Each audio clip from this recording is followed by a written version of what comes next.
皆さんこんばんは。アストロカウンセラーのターラです。いつも動画のご視聴ありがとうございます。今回は10月、11月、12月と3ヶ月をまとめて星の解説させていただきます。もう残り3ヶ月しかないということで、有意義に過ごせるように星を解説するんですが、タロットと違って星の動きっていうのは私たちの意識で変えられない部分なので、運勢、天気予報として活かしていただければ嬉しいです。そして最後にはタロットでも3ヶ月分まとめて気をつけることを見てみますので、ぜひ最後までご覧ください。ではよろしくお願いします。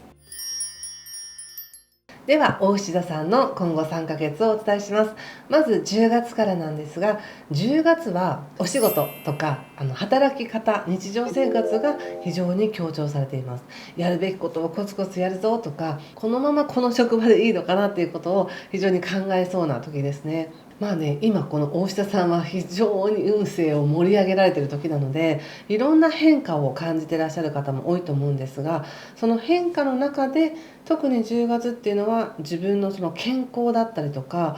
その働き方っていうところに焦点が当たってるっていうことなんですね。でこれは10月だけどっていうわけではなく、その大きな流れの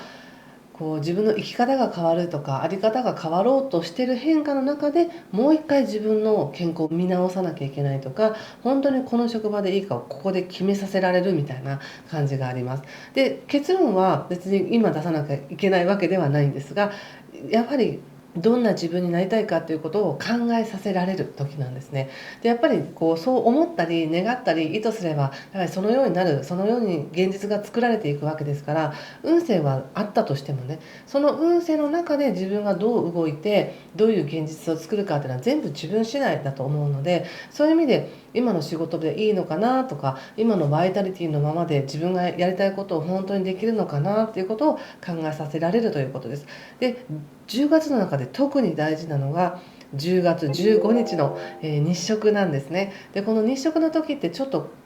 眠たくなったりとか、なんかだるいなとか気持ちが落ちるなみたいに思う方も多いと言われているので、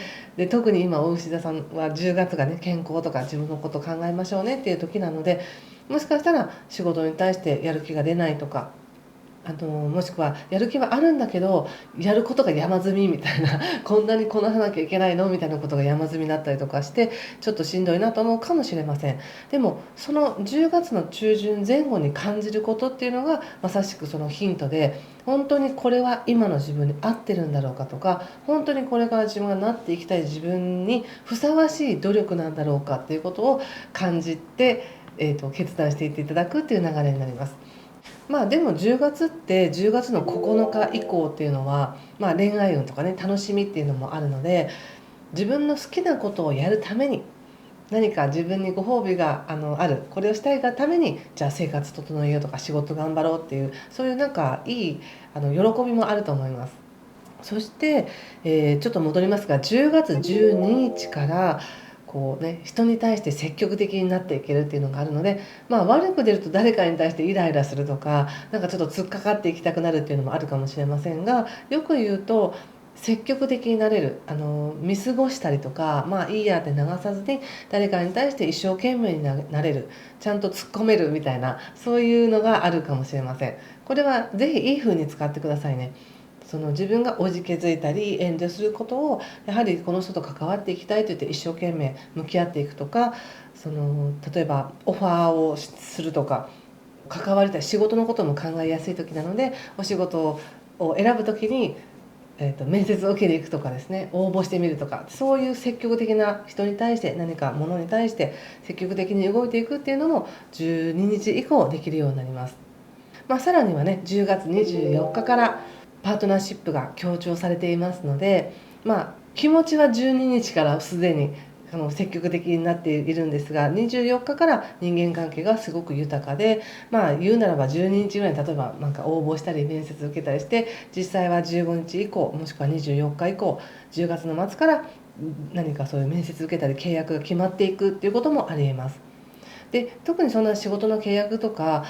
ないですっていう方もですね、人とのつながりの中で自分自身を知っていくっていう時なので、ぜひ恐れずにね、人に関わってみてほしいんですね。言いにくいことも言ってみるとか、言ってもらうとかしながら切磋琢磨していける時だと思います。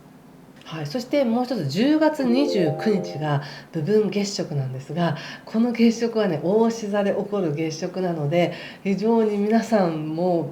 いろんなことを感じるんじゃないかと思います。10月が要するになんかエネルギーが高いんですね。日食もあるし月食もあるし、で特にそれが自分が、特にお医者さんがね、変わろうとしている、人生が何か新しい方向に流れていこうとしている、もうすでに始まってるみたいな時なので、その中で感じるいろんな不安や人との関係やっていうものがどんどん現れていくっていう感じなんですよね。なので29日の部分月食のあたりっていうのはすごくエモーショナルになるか、ものすごい喜びが溢れてくるか、中には不安になるっていう方もいらっしゃるかもしれませんが、同時に人から救われるっていうのもあるので、ぜひいろんな人とつながって、もしくは信頼できる人とつながって、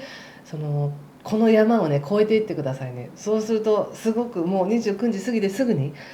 いい流れができるというか、じゃあ一緒に何かしましょうとか、じゃあ今度一緒に行ってみようとかっていう、誰かと協力しながらビジネスを展開していく、もしくは勉強が進むとか、情報がどんどん流れていくっていうのがあって、楽しそうなんですよね、これ10月末って。なのでその興奮してるっていう状態と緊張してるっていう状態でちょっと似てるというか、どっちにも使えるし、不安がすごい多くなってエモーショナルでどうしようってなっても、その分マックス喜べるっていうことなので、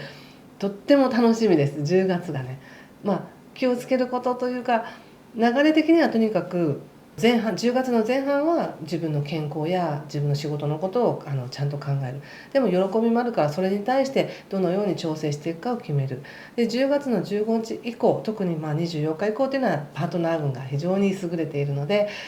優れているというか満たされている運があるので、人と関わって喜びを感じていってほしい。そして苦手な人にも人を通して自分を磨くことができるので、苦手な人を通して自分自身を昇華させていってください。精進させていくっていうか、そのように生かすことができると思います。そして11月ですが、11月もこの10月の末に決めたことをそのまま流れていくっていう形ですね。で11月も引き続きまだ人間関係とか契約とか誰とつながるかっていうエネルギーがすごく強いので、ご自身がどうなりたいのかっていうことを、理想の人でもいいですし、自分自身がなりたい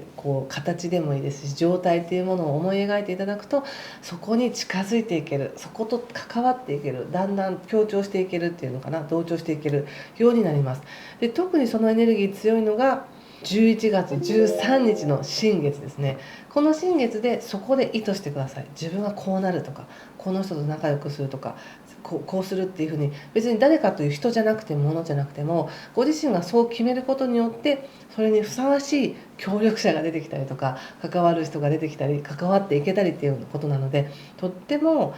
なんかね、一人じゃないって感じがするんですね、この11月は。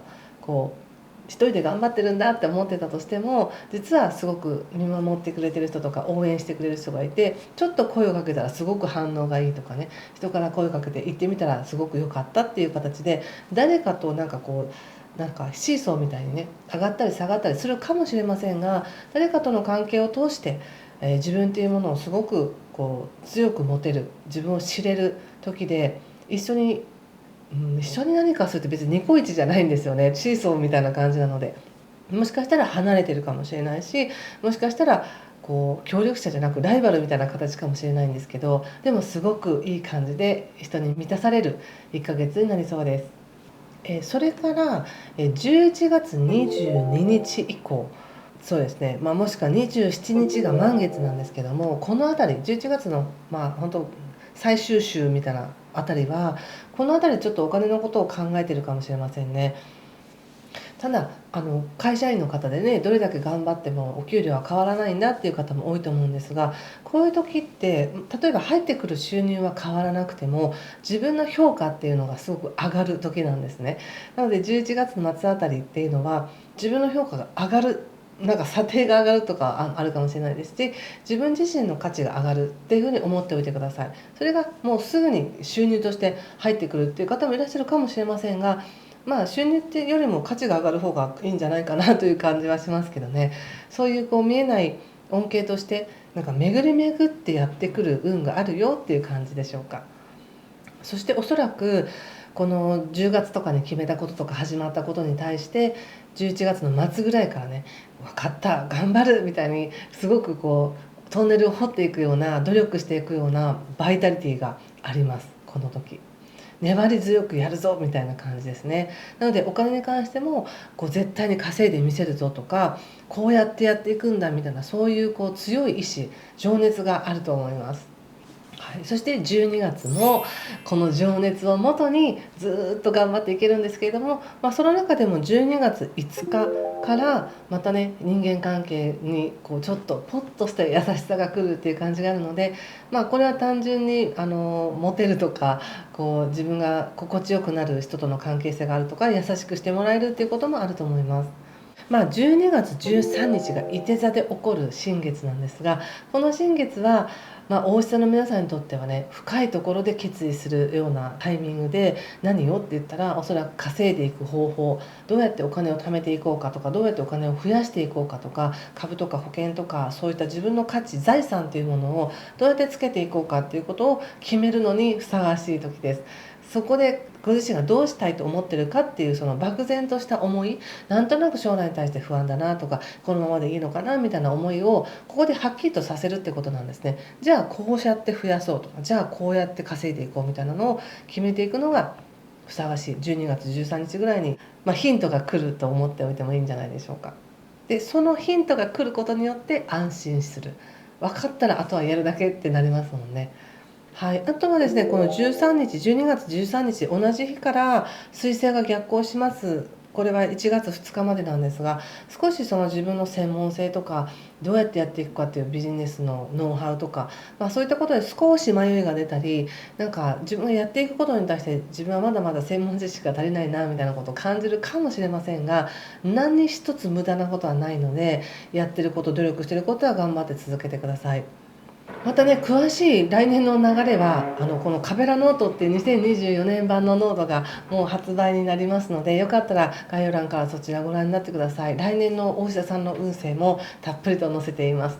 で来年の運勢もね、前半ぐらいまではずっと木星という発展の星が大志座のところにあるので、まだまだ変わっていきます。でましてやその冥王星というね、社会が変わるよっていうエネルギーも来年の1月からまた本格的に入ってくるので、そういう意味で社会が変わる、自分の生き方が変わる、その前の3ヶ月をどのように過ごすかっていった時に、一番強調されていたのは、本当に今のこの状態でいいのかなっていうことを最終確認というか、ファイナルアンサーされるっていうか、ファイナルアンサーを言わなければいけないみたいなものがあり、それを10月の日食あたり、10月の中旬ぐらいに考えさせられたりして、で少し動き始めて11月は決める、挑んでいくみたいな感じですね。自分から好きなもの、欲しいもの、なりたい自分に挑んでいく、そして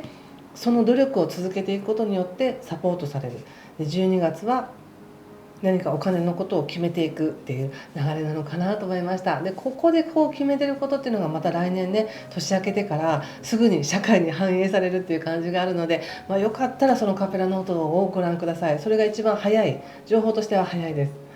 はい、ということでありがとうございました。ちょっとここからですね、タロットも見てみたいと思います。3ヶ月分のタロットを見ますので、そちらも楽しみにしてください。ありがとうございます。サポートっていうのはあると思うので、それによって確かな価値っていうものを見つけて